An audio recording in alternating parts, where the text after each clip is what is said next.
welcome to another listing video, in which I tell you whether I would date Tom Hiddleston's characters from his various movies and why. I'm doing this specifically because I think Tom Hiddleston fan pages on Instagram are way too horny for his characters without putting them in their proper context. Also, Tom, if you're watching this, DM me so we can be English major besties. Thanks. Also, brief content warning right at the beginning, I will be making mentions of animal abuse and animal death, so if you're not in a place to handle that, you are free to skip this video or just skip past it. Number 1 is Robert Lang from High Rise. If you want to be within 6 feet of this man, you need help and not from him.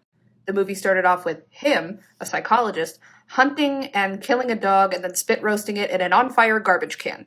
If you want to fuck this man, you seriously need to seek help. That is not a joke. So no, if he comes within 6 feet of me, I'm spraying him like a cat. Number 2 is Adam Foss from Only Lovers Left Alive. This man will only be coming within 6 feet of me after therapy and a shower. He's 600 years old and rich like JP Morgan. You're telling me he can't afford soap water and a Zoloft prescription? Fuck out of here. That being said, I think we would vibe strictly on the basis of being an artist and a fellow critic of the mainstream. So to end it, that is a big, big maybe. Next is Prince Hal from The Hollow Crown, Henry IV Part 1 and 2. In the words of Sativa Diva 1997, absolutely fucking not. I would be hucking apples at this bitch every goddamn day. Would it get me thrown in the stocks? Yes. Would it be worth it? Yes.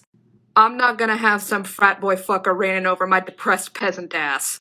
You're telling me I have to die of consumption while this asshole is dicking around in the body house every goddamn day? I don't think so.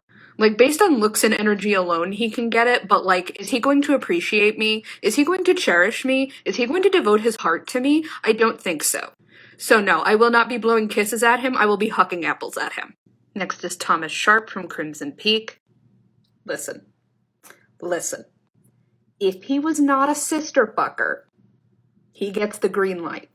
Because even though he is a pissy little rich boy, there is this underlying layer of genuine emotion and humility that I appreciate. And even though his wardrobe is supposed to represent the shame and repression of the Victorian era in relation to his character developments throughout the movie, it pops the fuck off. I love a man who is salad because he be dressin'. Finally, we have James Conrad from King Kong Skull Island. That is an absolute unequivocal yes. Hands down, yes.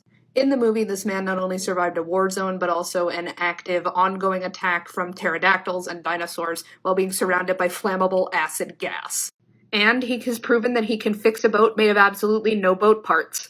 It is absolutely no questions asked for this man. The things I would let him do to me, unspeakable. Also, like, he fought dinosaurs and a giant fucking monkey. I need to hear about that at any point in a relationship that he's gonna let me. That's all I have for this list.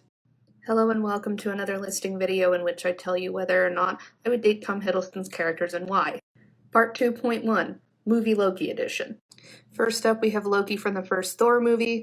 He strikes me as somebody who enjoys sowing chaos, but not out of true hatred or malice for anyone around him. Personally, I think he's dealing with a lot of trauma that goes largely unaddressed within the MCU until we get to the Loki series. Like the fact that he was stolen from his homeland, taught to hate himself, and then had to walk in Thor's shadow because of it. This only furthers my reading of Loki as an indigenous character, but in order to get more elaboration on that, you're gonna have to go to my YouTube channel. So because I have empathy for his struggle, it's a tentative yes. Also, I can appreciate that he called Odin an imperialist colonizer so hard it damn near killed him. And then showed us all that he'd rather die than continue living under Odin's imperialist colonial expectations. Fantastic. Now we move on to Loki in the Avengers movie. No. Like, I know that he has trauma that goes unaddressed within the scope of the MCU, but also he's giving emotionally immature and doesn't want to do anything about it. He's giving, I need a hug, but I'm gonna bite you if you touch me, and then laugh about it. So much like Adam from Only Lovers Left Alive, this man is not coming within 6 feet of me until he gets therapy and a shower. Moving on to Loki from Thor the Dark World, we love a long-haired king. Unbothered, moisturized, conditioned, and slowly decolonizing. Because he's realized the colonial and imperial propaganda that he has been forced to internalize over his entire life has led him up to this moment, where he has now been put in hell jail for the rest of his eternal life. I also love that there is this genuine want to protect Thor from the eventuality that Jane will die, because she is human and he is immortal, even if he is a little bit of a dick about it. I also love that he was willing to throw himself into the fray just to protect Jane solely because Thor loved her and because she slapped him unprovoked. Because as we all know, Loki is a bottom with an impact play kink. So again, the yes is tentative because in this movie he did fake his death, which is kind of a dick move. Moving on, we have Loki from Thor Ragnarok. I can appreciate a man who understood that he needed to heal from the trauma that he endured and then chose not to forgive Odin because he's the one who inflicted it. I do feel a little bit bad for him here, not because the Grandmaster ended up telling Thor that they were raw dogging for the 2 weeks that he was there, but because Thor found out he was a bottom in the worst way possible. If there is a best way. He has a fantastic sense of humor, which we can see when he asks for a safe passage through the anus with a straight face. You know what really does it for me? What really mashes my potato? Him destroying the palace of Asgard. We love an anti-colonial, anti-imperial king, even if ours would be a bottom-for-bottom relationship. Finally, we have Loki from Endgame. I refused to watch Endgame because the Russo brothers talking about their process physically infuriated me, strictly because they structured the story and the production of this movie and Infinity War solely on the basis of shock value, because they knew it would put more asses in seats. I will, however, give him points for sacrificing himself so his brother could live, and say that I would date him instead of Tony Stark. I don't fuck men who conscript children to fight their battles. That is all I have for this list. Please stay tuned for part 2.2, TV Loki. Hi, and welcome to part 2.2 of whether or not I would date Tom Hiddleston's character's TV Loki edition.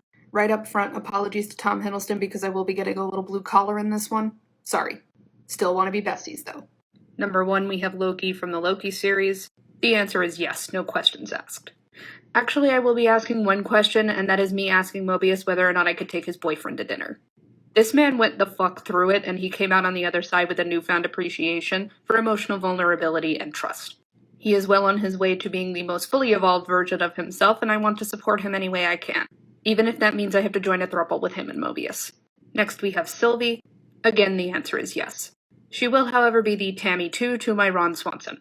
The barrier between me and my murder-bite-kill instinct grows thinner by the day, and I feel like if we met, she would completely dissolve it. It would start very benign, like her asking to smell my fragrance either by lifting my wrist to her nose or by trapping me against a wall and smelling my neck. Something LGBT happened to me when Sophie DiMartino put on those horns. It was the assurance that I am bisexual and I have a proclivity for people who are bad for me. Next we have Loki if he took over Midgard from What If Episode 3. Really, it depends on his politics. Personally, if he gave us free universal health care, free housing and utilities, and made it illegal to hoard your wealth, I would put my name in the running for when he needed a queen. I would gladly offer my services as the modern-day Rasputin to King Loki if it meant that I got to pull the cord on the guillotine on Elon Musk. That, and if he gave his fellow indigenous Midgardians our land back, I would give him the Super Soaker Gorilla Grip right then and there. So just like Adam Fust from Only Lovers Left Alive, that is a big maybe. Next, we have President Loki from the Loki series. Again, it depends on his politics. I don't fuck centrists, conservatives, or Republicans. I have low self-esteem, but I also have standards. Finally, we have Jotun Loki from What If Episode 7. Listen, is he gonna split me in half like a hot dog bun if we bone? Yes. However, he is a fun-loving, carefree himbo, and I don't think there's a mean bone in his 12-foot-tall body. The worst thing he did was not help Thor clean up his mess in Sydney, and even then, I don't think that's entirely his fault, because he just came to the function. He didn't throw it. I would gladly become his shoulder parrot, even if only for one night. Also, can we talk about the confidence of a decolonized man who has a good relationship with his father, and shows up to the function in all his indigenous splendor with not a single thought in his big-ass head? I would like to talk about it! This man can not only get dinner and a movie from me, he can also get the Gorilla Grip Super Soaker, and my hand in marriage. That is all I have for this list. Welcome to the third installment of our series called Whether or Not I Would Date Tom Hiddleston's Characters and Why. Today I'm dipping into his stage performances, just cuz. Once again, if Tom Hiddleston is in the audience, please DM me so we can be English major besties. Thanks. First up, we have Chicken from the Tennessee Williams play The Kingdom of Earth. The answer is an absolute unequivocal no. Because even though I'm sure that he can lay pipe like a union plumber, I do not have the spoons to be dealing with the emotional baggage of a Tennessee Williams character. If I wanted to shoulder the baggage of a dysfunctional, closeted gay person, I would simply go back in time and get 13-year-old me drunk like Blake Shelton when Miranda Lambert left his flat ass. Next we have Freddie Page from the Deep Blue Sea. Even though he's cute and seems to fuck like the Energizer Bunny, I am going to have to say hard pass. Once again, I have my own deep-seated emotional trauma to be dealing with, and as much as I enjoy occasionally thrill-seeking in order to feel alive, I do not seek to make a habit of it, nor can I handle the anxiety of watching someone more traumatized than me engage in the same behavior on a regular basis, living on the edge like an absolute madman. Next we have Hamlet from Kenneth Branagh's direction of Shakespeare's Hamlet. It's a 100% yes, and I'll tell you why. Kenneth Branagh plays the titular hot boy in my favorite screen adaptation of Hamlet, so automatically the light is flashing green. And B, the overall narrative of the fact that Hamlet had a problem and then decided to do homicide about it means he is a man after my own heart. Therefore, I am almost sad that he is fictional. I would gladly help Tom Hiddleston's Hamlet commit a little bit of homicide. Hashtag just couple things. Next we have Coriolanus from Shakespeare's Coriolanus. The answer is no because I don't fuck fascists. Next we have Jonathan Pine from The Night Manager. Once again the answer is no. Once again because I have my own issues with emotional unavailability to be dealing with.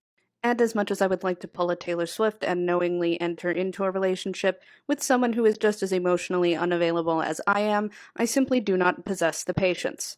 Particularly the patience to be breaking down someone else's walls while I am breaking down my own in the process. I only have two hands, sir. One is holding my hummus, the other is holding my chips.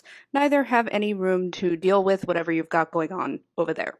Last but not least is Edward from Archipelago. Once again, I'm going to say no, not because he's a bad person, but because of my own self-control issues. Mainly because this character presents two things that I cannot allow myself to become entangled with as I enter my main character era, and that is sad white boys who come from families more dysfunctional than mine, as well as dysfunctional families who are beyond the point of saving. I'm entering the part of my life where I have my own quarter-life crisis, and frankly no tea no shade to Edward, but I can only handle one at a time. He can, however, hit me up when he gets his shit together. I am handing down an L to him solely because I can only give so many spoons out to other people before I run out of spoons for myself. That is all I have for this list.